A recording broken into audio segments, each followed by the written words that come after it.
Cualquier habitante de América Latina podría pensar que se trata de la iglesia más grande del mundo. Sin embargo, no es así. Hablando en términos de población mundial, el cristianismo es la fe más grande, con un 32% de la población mundial. Sin embargo, el cristianismo está dividido en muchas iglesias, de las cuales la católica es solo una de ellas, aunque ciertamente la más grande, conteniendo al 55% de la población cristiana mundial. En cambio, la fe musulmana contiene al 20% de toda la población del planeta.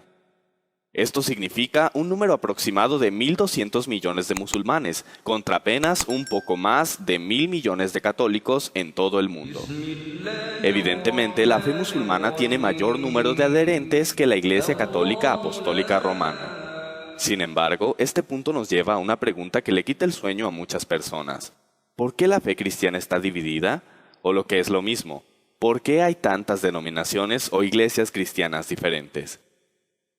Para conocer la respuesta, debemos remontarnos algunos cientos de años atrás, hacia la época del mismo ser que ha dado origen a la fe mayoritaria de un continente en el que ni siquiera nació, Jesucristo.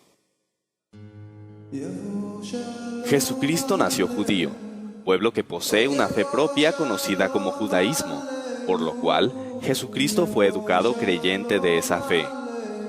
Significaba que adoraba en las mismas sinagogas que sus compatriotas.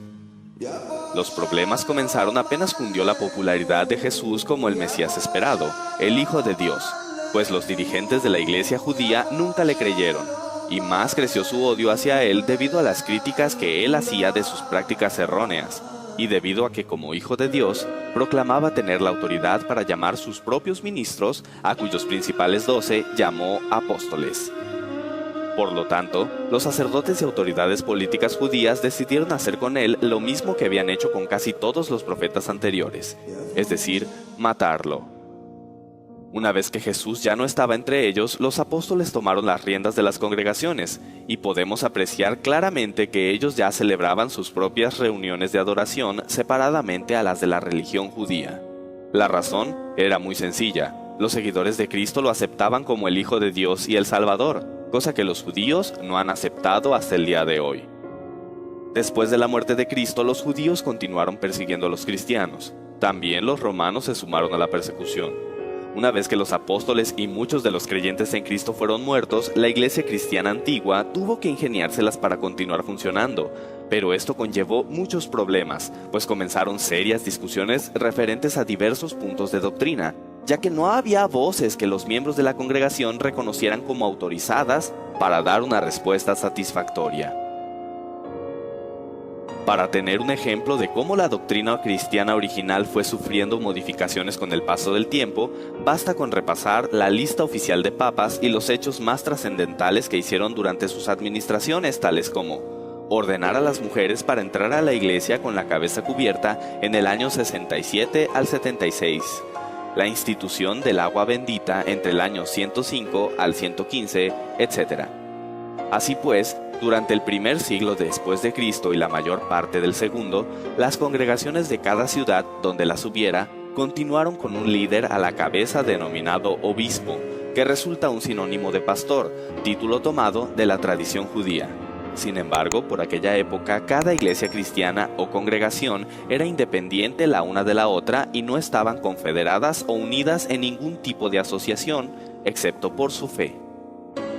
En otras palabras, y hablando en términos puramente históricos, la Iglesia Católica Apostólica Romana, que proclama haber sido fundada por el mismo Jesús, no existía aún durante el segundo siglo de nuestra era, ni existiría hasta muchos años más tarde. Como es bien sabido, la máxima autoridad católica es el Papa, y los católicos afirman que el primer Papa fue el apóstol Pedro. Empero, en ninguna parte de la Biblia se menciona que Pedro haya sido nombrado Papa por Jesús, y esto es porque la palabra Papa no fue aplicada al máximo dirigente católico sino hasta el siglo XI, cuando Urbino II, obispo de Roma, propuso que se usara ese término para denominarlos, pues hasta ese año, 1093, se les llamaba Pontífice Romano u Obispo de Roma, o sea, que en realidad el primer papa no fue Pedro, sino más bien Urbano II. La razón es obvia. Pero, ¿por qué la máxima autoridad católica estaría en Roma? ¿No resultaría más lógico que estuviera en Jerusalén? Además, ¿no eran los romanos perseguidores de los cristianos? La respuesta a esta subsecuente interrogante nos lleva al nombre mismo de la iglesia en cuestión: Iglesia Católica Apostólica Romana. Durante el siglo III aproximadamente, los obispos de Roma decidieron que al estar en la sede del gobierno político más poderoso del mundo de aquel entonces, debían tener también la mayor jerarquía sobre los demás obispos, y por ende, sobre las demás congregaciones cristianas. Durante los años sucesivos, los demás obispos de Roma reclamaron la misma supremacía sobre las demás iglesias. Es ahí donde comienza la historia del líder eclesiástico de una iglesia local como líder de un movimiento religioso de clase mundial. Para justificar su reclamo de hegemonía, argumentaron que Pedro, sucesor de Cristo en el liderato de su fe, había sido el primer obispo de Roma. Sin embargo, como ya hemos mencionado antes, el obispo era la persona a quien se ponía al frente de una congregación para que se hiciera cargo de ella. La Enciclopedia Católica, al justificar la sucesión de San Pedro a través de los papas, cita correspondencia entre autoridades cristianas, donde solo se hace referencia a la idea de que los obispos de Roma heredaron de Pedro la autoridad para legislar sobre el resto de las congregaciones. Curiosamente, estas referencias abundan a partir del siglo III en adelante, mientras que hacia atrás suman apenas 2 o 3. Incluso, hace mención de una idea contraria a la que ellos sostenían. El episcopado petrino era, según los opositores, una novedad que venía de los primeros días del siglo III y que había suplantado una tradición más antigua, según la cual Pedro y Pablo habían sido los cofundadores y Lino el primer obispo. La verdad es que Pedro no dejó ningún documento donde haga constar que los obispos de Roma son sus sucesores o cabeza de la iglesia como conjunto. Pedro no pudo haberse hecho cargo de esa congregación, debido a que sus constantes viajes le habrían impedido cumplir debidamente con las obligaciones que eso conlleva. De hecho, la aseveración católica de que Pedro vivió en los últimos años de su vida en Roma es virtualmente imposible de comprobar históricamente. Inclusive, la misma Enciclopedia Católica lo afirma de la siguiente manera. En cuanto a la duración de su actividad apostólica en la capital romana, la continuidad o no de su residencia allí, los detalles y éxito de sus trabajos y la cronología de su arribo y de su muerte, todas estas cuestiones son inciertas y pueden resolverse solamente mediante hipótesis más o menos bien fundadas. Pero, sobre todo, hay que recordar que Pedro tenía una jerarquía mayor que la de un simple pastor u obispo. Él era un apóstol, título que recibió de manos de Jesús. Roma fue considerada sede de la autoridad cristiana desde el siglo III, pero no hay que pensar que eran aceptados por el gobierno romano. Como hemos mencionado antes, aún eran perseguidos tanto por judíos como por romanos.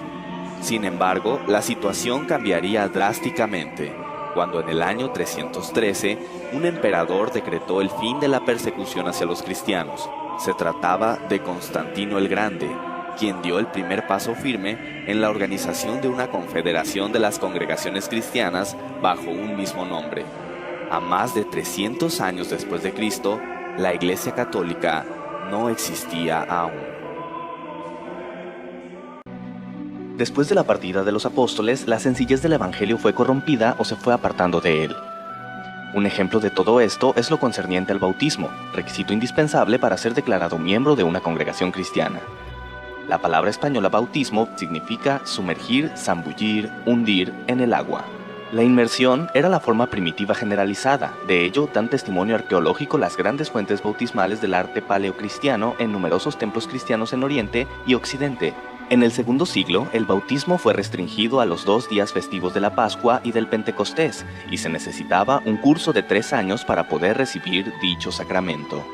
Para el siglo III se reconoció el bautismo infantil y posteriormente se institucionalizaría con el fin de volver al catolicismo a todo el Imperio Romano.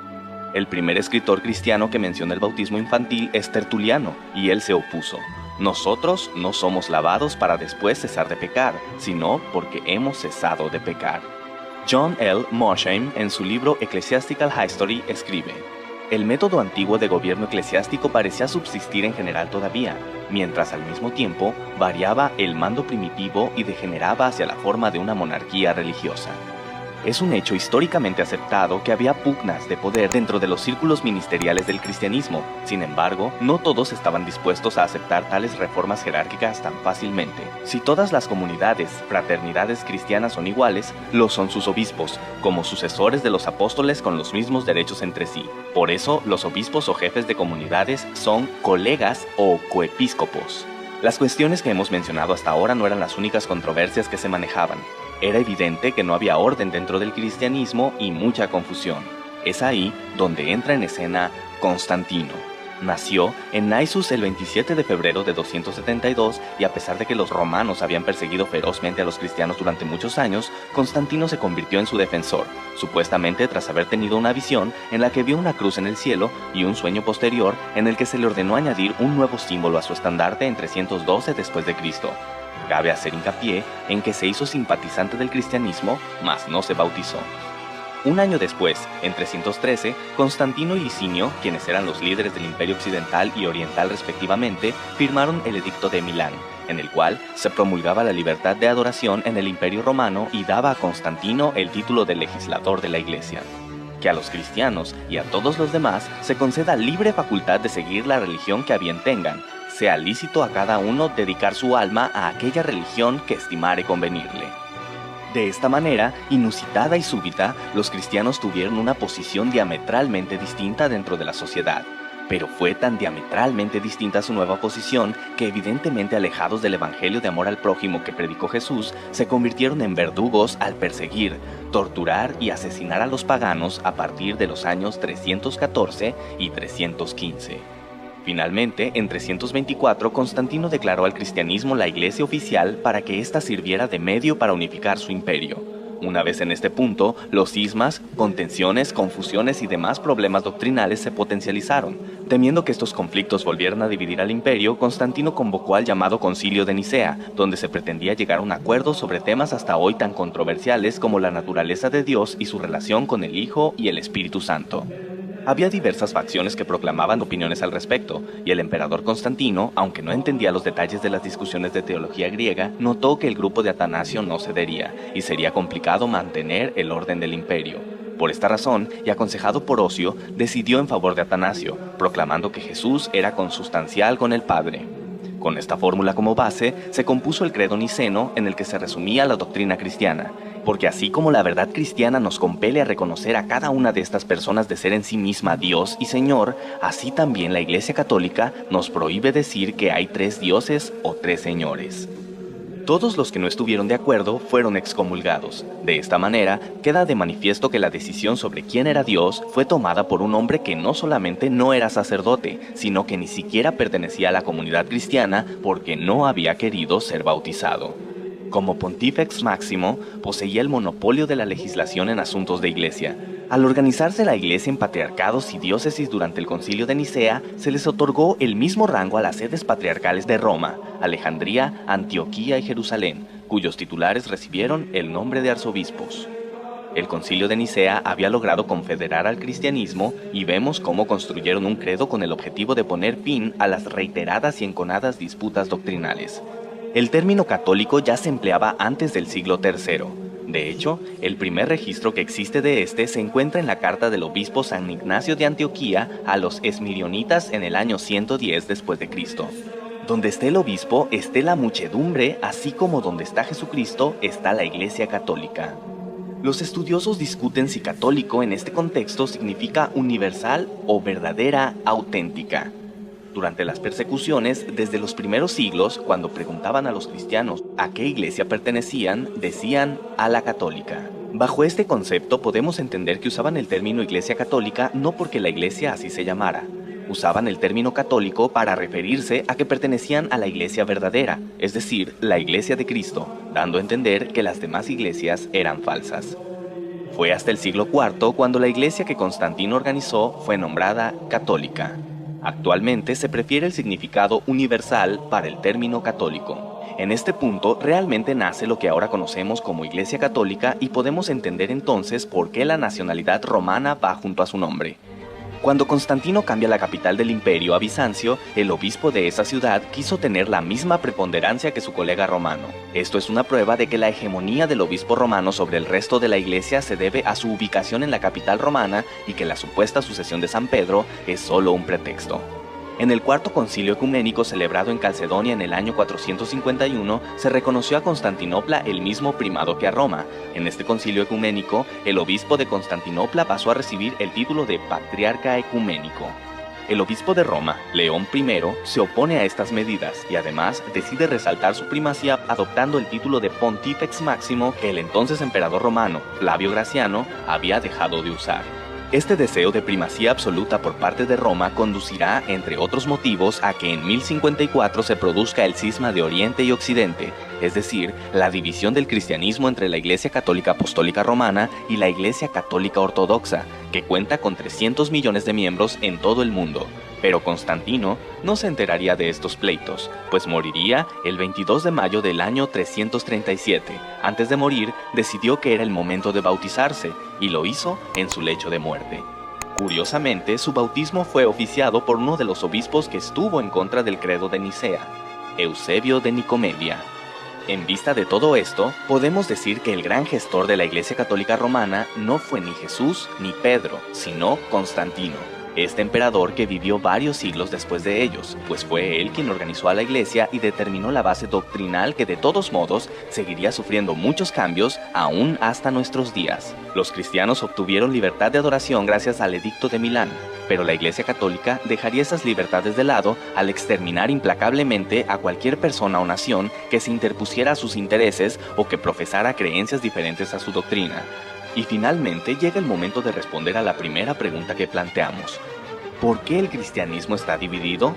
Podemos concluir que hay muchas iglesias cristianas debido a personas que se percataron de que la doctrina predicada por la Iglesia Católica se distanciaba abismalmente del evangelio de aquel personaje que afirman fue su fundador.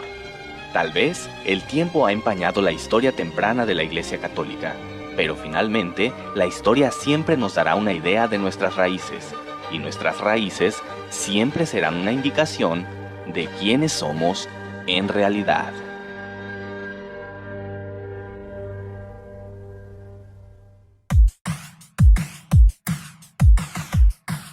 Lo más lógico sería pensar que los libros que la Biblia incluye están enlistados en orden cronológico, es decir, que el del inicio se inscribió primero y el del final fue el último en escribirse. Una presunción justificada por el orden dado a los libros, pero equivocada.